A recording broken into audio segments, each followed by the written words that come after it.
দর্শক, দেশ টিভির ফেসবুক লাইভে আপনাদের স্বাগত জানাচ্ছি। আমি ফজলে আদিত্য। আমরা এখন আছি কেরানীগঞ্জের যে মডেল টাউন রয়েছে, সেই মডেল টাউন অর্থাৎ ইবনে সিনার যে পাশে যে গলি রয়েছে সেই গলির ভিতরে। এখানে কিছুক্ষণ আগে আমরা জানতে পেরেছি, অর্থাৎ ঘণ্টাখানেক আগে কিন্তু জানতে পেরেছি যে আমার পিছনের ভবনটিতে একটি আগুনের সূত্রপাত হয়েছে এবং এখন আমরা যে স্থানটিতে আছি সেই স্থানটিতে কিন্তু আগুন নিয়ন্ত্রণে এসেছে।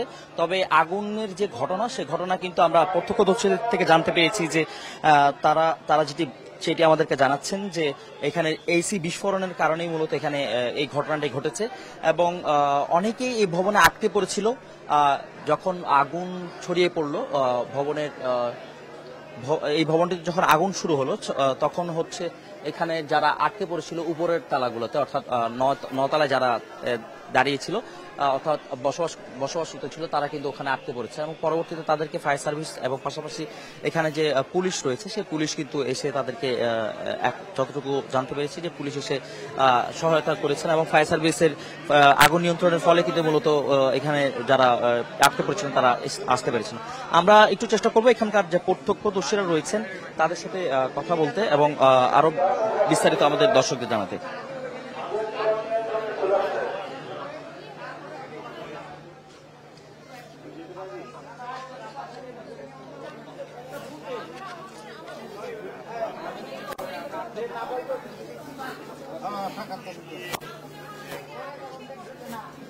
দর্শক, আমরা একটু একজনের সাথে প্রত্যক্ষদর্শীর সাথে একটু কথা বলে আমরা আরো বিস্তারিত আমাদের দর্শকদের জানতে পারবো।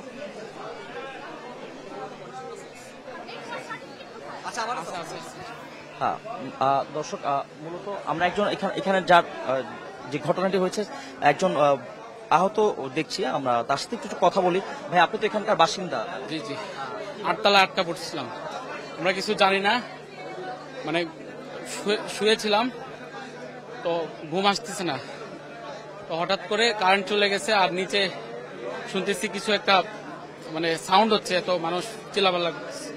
তো এখানে তো সবাই চিল্লাপাল্লা নর্মালি করে, এইদিকে এই ইয়ার দোকান আছে, স্টিলের দোকান আছে, সবাই মোটামুটি চিল্লাপাল্লা করে, তো আমরা এতটা গুরুত্ব দিই নাই।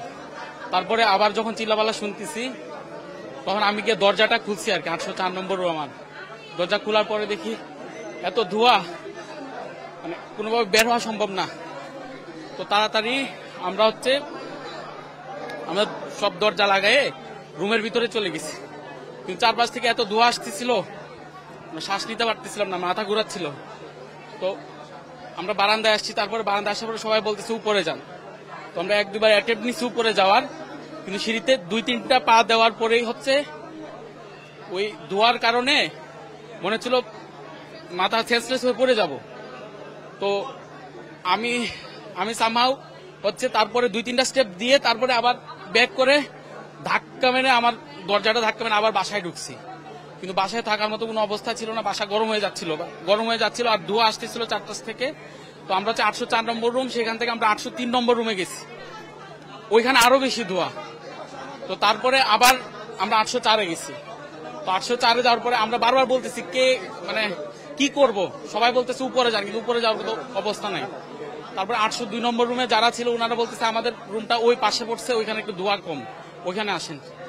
ওনারা টান দিয়ে নিয়ে গেছে, এই কারণে বাঁচতে পারছি কোনোভাবে। নাইলে ওই 800 মারা যাইলে ওই 804-এ যারা ছিল আমরা দুইজনই মারা যেতাম।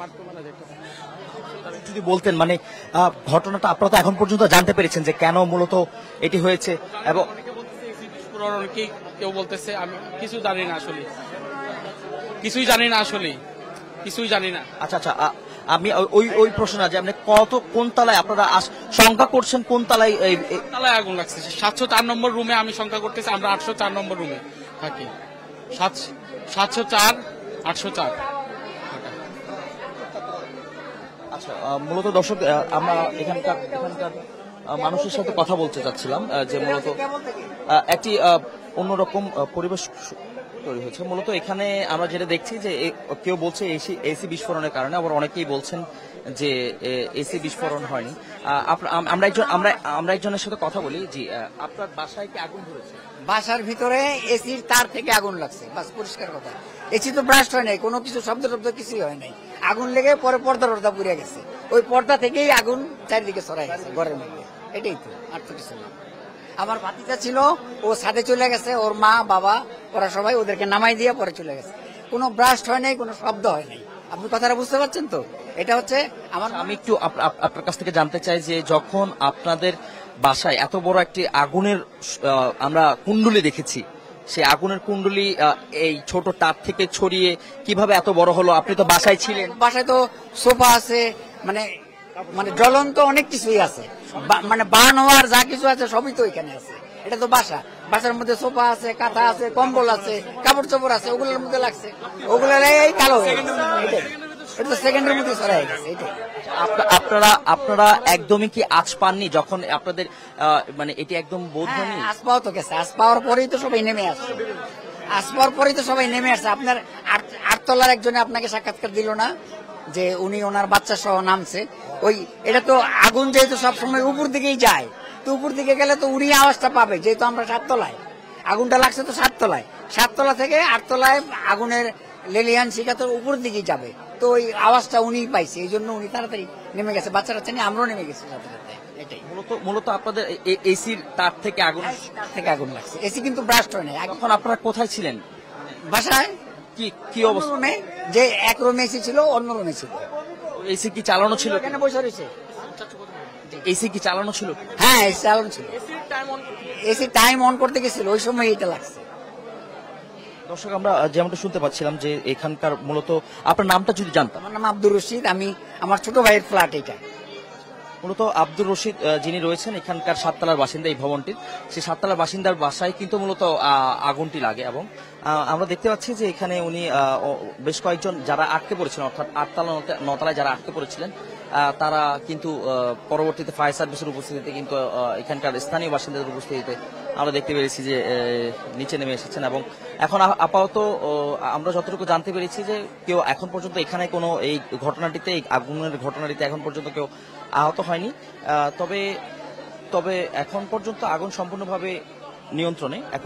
এখন পর্যন্ত আমরা যতটুকু জানতে পেরেছি যে আগুন সম্পূর্ণভাবে নিয়ন্ত্রণে এসেছে এবং এই ভবনটির যেই বাসাটি, যে কক্ষে যে আগুন লেগেছে, সেই তার যে সেখানকার যে মালিক, সেই মালিকের সাথে আমরা একটু আগে যুক্ত হয়েছিলাম।